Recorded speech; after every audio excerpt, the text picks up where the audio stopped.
ఇక భారత్ పాకిస్తాన్ డీజీఎంఓల మధ్య చర్చలు అయితే ముగిశాయి. ఈ చర్చల్లో భారత్ డీజీఎంఓ రాజీవ్ గాయ్, పాక్ డీజీఎంఓ ఆసిఫ్ గఫూర్ పాల్గొన్నారు. సుమారు గంట పాటు చర్చ జరిగినట్టు తెలుస్తోంది. ఏదైతే మధ్యాహ్నం 12 గంటలకు అనుకున్నారో అది కాకుండా సాయంత్రం 5 గంటల నుంచి 6 గంటల వరకు కూడా చర్చలు జరిగాయి. ఈ చర్చలపై మన డీటెయిల్స్ అందించడానికి మా అసోసియేట్ ఎడిటర్ రాజు సిద్ధంగా ఉన్నారు లైవ్లో. రాజు, ఎలాంటి చర్చలు జరిగినటువంటి అవకాశం ఉంది? అదేవిధంగా ఈరోజు 8 గంటలకి జాతిని ఉద్దేశించి కూడా ప్రధాని మోదీ మాట్లాడిన నేపథ్యంలో ఏదైనా ప్రెస్ మీట్ నిర్వహించే అవకాశం ఉందా బిఫోర్గా?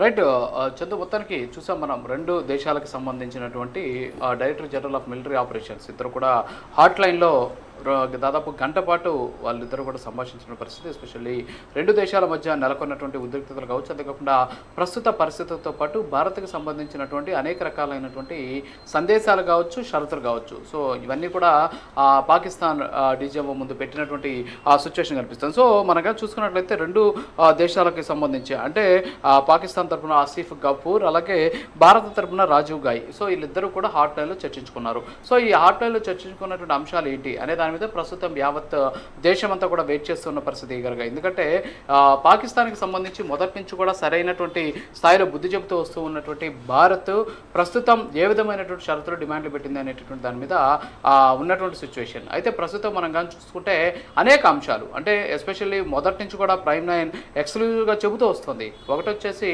అక్కడ ఉన్నటువంటి ఉగ్రవాద సంస్థలు, ఎస్పెషల్లీ ఉగ్రవాద సంస్థల మీద కంపల్సరీ ఏదైతే నిషేధం విధించాలి. అసలు ఈ ఆపరేషన్ సింధు ఎలా స్టార్ట్ అయింది అంటే ఏదైతే టీఆర్ఎఫ్ ది రెసిస్టెన్స్ ఫోర్స్ అనేటటువంటి ఒక ఉగ్రవాద సంస్థ పహల్గామ్ దాడులను చేసినట్టు వాళ్ళు అంగీకరించారు, అంతేకాకుండా ప్రకటించారు. వెంటనే టీఆర్ఎఫ్ మీద నిషేధం విధించాలని చెప్పేసి పాకిస్తాన్ భారత్ కోరింది. అందుకు పాకిస్తాన్ అంగీకరించలేదు. అలాగే అంతర్జాతీయ భద్రతా మండలి దగ్గర అంటే యుఎన్ సెక్యూరిటీ కౌన్సిల్ దగ్గర కూడా భారత్ ఇదే అంశాన్ని కూడా ప్రస్తావించినటువంటి పరిస్థితి. అయినా సరే అందుకు అంగీకరించకపోవడంతోనే భారత్ ఏం చేసింది, ఆపరేషన్ సింధూర్ని స్టార్ట్ చేసింది. సో ఎప్పుడైతే ఆపరేషన్ సింధూర్ని చేసిందో, సో ఆపరేషన్ సింధూర్ని ఎప్పుడైతే స్టార్ట్ చేసిందో, ఆపరేషన్ సింధూర్ని స్టార్ట్ చేసిన తర్వాత పాకిస్తాన్లో ఒకంత ఆందోళన కూడా మొదలైనటువంటి పరిస్థితి. అంతేకాకుండా ఎస్పెషల్లీ దాదాపు 9 స్థావరాలని హిట్ చేసినటువంటి పరిస్థితి. 9 ఉగ్రవాద స్థావరాలని భారత్ హిట్ చేసింది. దీంతో దాదాపు అధికారికంగానే 12 మంది వరకు కూడా గ్లోబల్ డిజిగ్నేటెడ్ టెర్రరిస్టులు అంటాం, అంటే ప్రపంచం గుర్తించినటువంటి టెర్రరిస్టులు 12 మంది హతమైనటువంటి పరిస్థితి.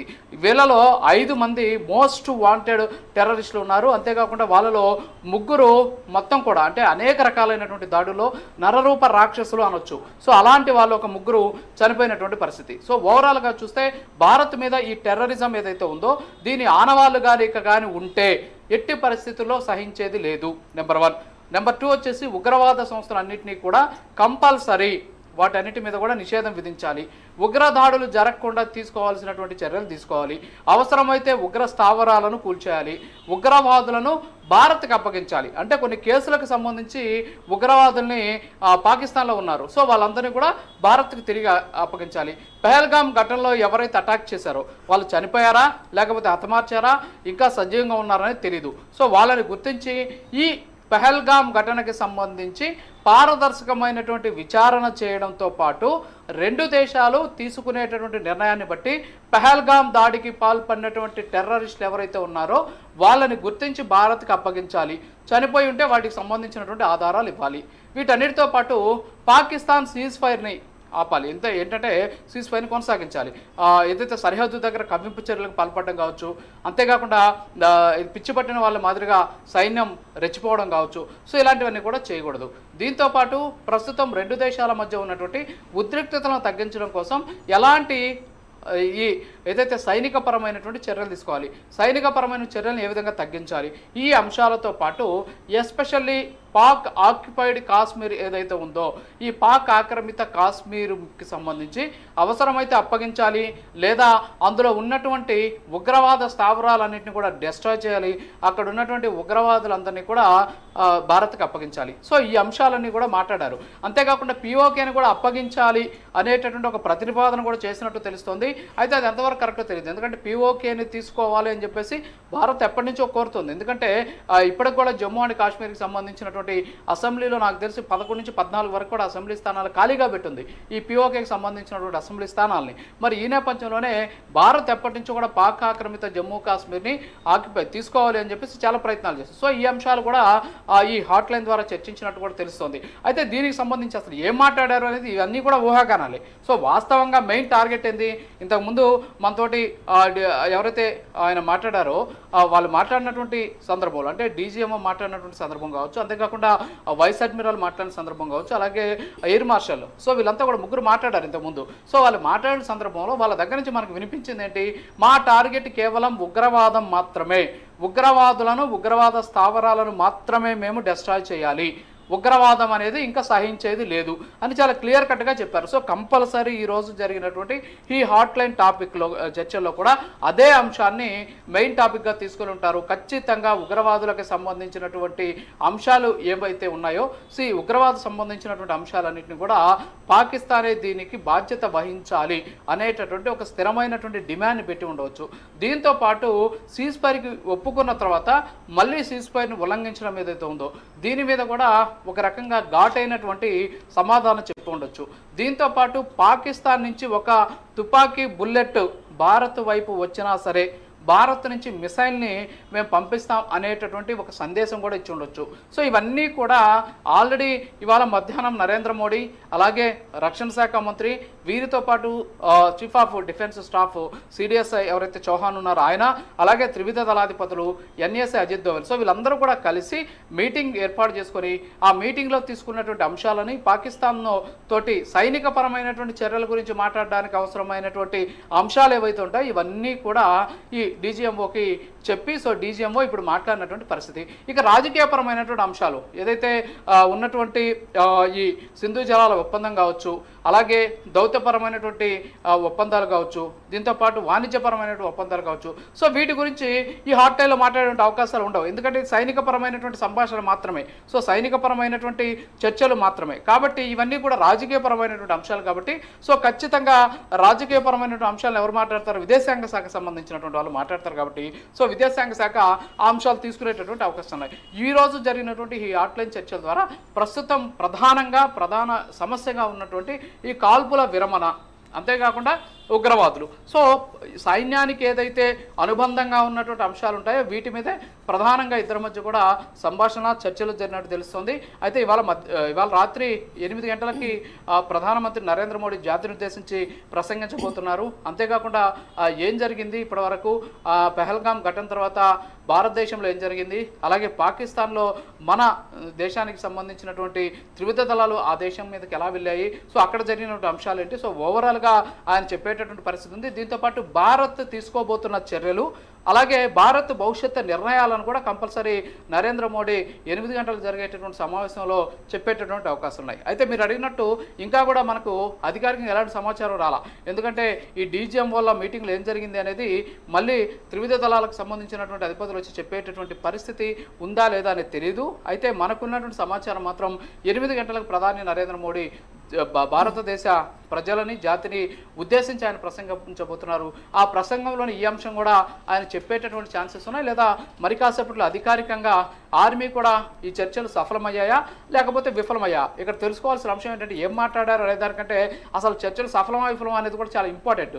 సో ప్రధాని నరేంద్ర మోడీ జాతిని ఉద్దేశించి మాట్లాడుతున్నారంటే కొంచెం అనుమానంగానే ఉంది, అంటే వాళ్ళిద్దరి మధ్య జరిగినటువంటి సంభాషణ ఎంతవరకు సక్సెస్ అయింది అనేది కూడా ఇక్కడ పాయింట్. సో కాబట్టి మాట్లాడుకున్నటువంటి అంశాలతో పాటు వాటన్నిటికి కూడా పాకిస్తాన్ అంగీకరించిందా లేదా, లేదు పాకిస్తాన్ ఏమైనా మన మీద షరతులు పెట్టిందా, ఆ షరతులకు సంబంధించి భారత్ రియాక్ట్ అయింది, అసలు ఈ చర్చలు దాడులకి ప్రతిచర్యగా దాడులు అవన్నీ చేయడం, తర్వాత ఈ కాల్పుల విరమణ ఒప్పందాన్ని సంబంధించి కూడా మాట్లాడుకోవడం జరిగిన తర్వాత పాకిస్తాన్ ఉల్లంఘించడం, ఇవన్నీ జరిగిన నేపథ్యంలో ప్రజల్లో రకరకాల కన్ఫ్యూజన్ అనేది ఉంది.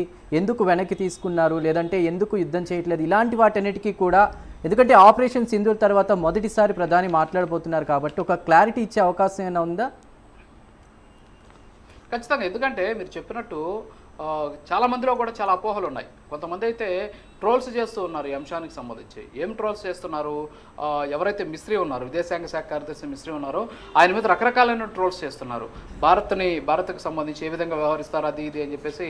ఆయన చాలా ఐఏఎస్, అంటే ఆయన ఒక బ్యూరోక్రాట్. ఆయన చాలా దేశాల్లో కూడా దౌత్యపరమైనటువంటి అంశాల పట్ల, దౌత్యపరమైనటువంటి నిర్ణయాల పట్ల ఉన్నటువంటి వ్యక్తి.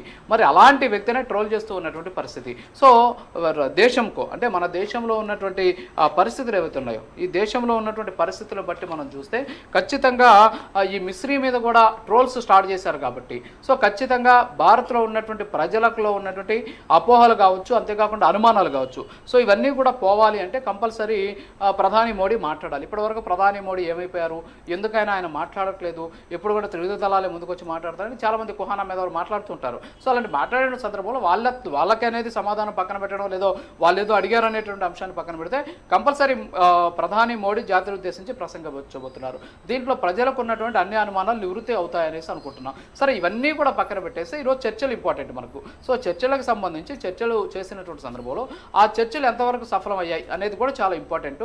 దానికి సంబంధించి కూడా మరి కాసేపట్లో ఖచ్చితంగా అధికారికంగా పూర్తి సమాచారం కూడా వచ్చేటువంటి అవకాశాలు ఉన్నాయి. అసలు ఎంతసేపు మాట్లాడుకున్న సందర్భంలో పాకిస్తాన్ రియాక్షన్ ఏంటి, వాళ్ళు ఏమైనా మనకేమైనా షరతులు పెట్టారా, లేకపోతే మనం పెట్టినటువంటి షరతులు బట్టి వాళ్ళు ఎలా రియాక్ట్ అయ్యారు, వాటికి అంగీకరించారా లేదా, అంతేకాకుండా ఎన్ని రకాలైనటువంటి షరతులు ఉన్నాయి, వాటిలో ప్రధానమైనటువంటి షరతులు ఏంటి.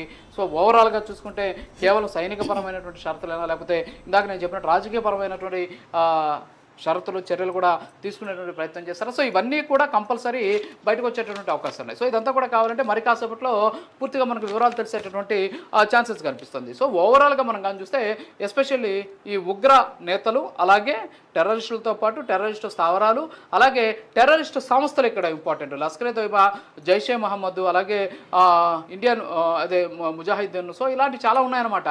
సో ఈ సంస్థలన్నింటినీ కూడా కంపల్సరీ నిషేధం విధించాలి. పాకిస్తాన్ అనేది ఒక సేఫ్ జోన్ కాకూడదు, అలాగే పాకిస్తాన్ అనేది టెర్రరిస్టుల దేశంగా ఉండకూడదు. ఇది కూడా ఒక ప్రజాస్వామ్య దేశంగా ఉండాలి. అక్కడ టెర్రరిస్టులను ప్రోత్సహించడం వల్ల జరిగేటువంటి సమస్యలు ఏంటి అనేటటువంటి అన్ని అంశాలు కూడా మాట్లాడినట్టు తెలుస్తుంది. ఎందుకు ఇవన్నీ నేను చెప్తున్నానంటే, ఇంతకుముందు మాట్లాడినటువంటి నేపథ్యంలో అంటే డీజీఎంఓ కావచ్చు, అలాగే ఇద్దరు అంటే అటు నేవీ, అలాగే ఎయిర్ ఫోర్స్కి సంబంధించి ఎయిర్ మార్షల్, అలాగే ఆయన వైస్ అడ్మిరల్ మాట్లాడిన సందర్భంలో కూడా వాళ్ళు అదే చెప్పడం జరిగింది.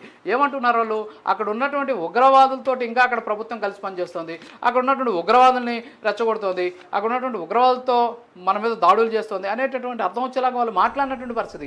అంటే దీన్ని బట్టి ఏమర్థమవుతుంది, భారత్ ప్రధానమైనటువంటి డిమాండ్ ఉగ్రవాదులే. కంపల్సరీ ఉగ్రవాదుల్ని భారత్కి అప్పగించాలి.